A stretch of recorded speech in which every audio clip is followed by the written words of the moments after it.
Con 22 anos, Marisol abría a librería Anova na rúa Padre Feijóo, pero hai 2 días o lume levaba por diante eses 37 anos de historia. Onde mesmo non tiña moi claro se acudiría ou non á Rúa do Paseo a celebrar o Día do Libro. Bueno, ayer pola tarde, noite, estaba pensando se vir ou non vir.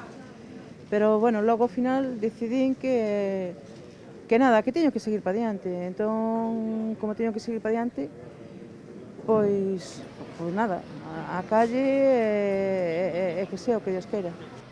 O día do incendio, Marisol tiña xa preparadas unhas caixas cos libros que hoxe pensaba colocar nesta mesma mesa, pero estaban guardadas no lugar no que se produciu o foco. Así que esta mañá colleu os libros que se salvaron, os que estaban na parte de adiante da libraría, e montou o seu posto. Pode ir, pode valer para subir o ánimo, pode non valer. Non o sei, o que si sei é que estando aquí na calle non te comes a cabeza ali. Non te comes a cabeza ali porque, non sei, ayer pola tarde estaba ali e tuve que marchar.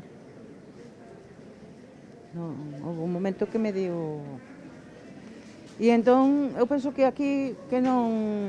que estou máis entretenida. Que teño que seguir, non me queda... O sea, non me queda outra, é a miña vida. A pesares do duro golpe que acaba de recibir, Marisol non se vai rendir e volverá a levantar a súa libraría.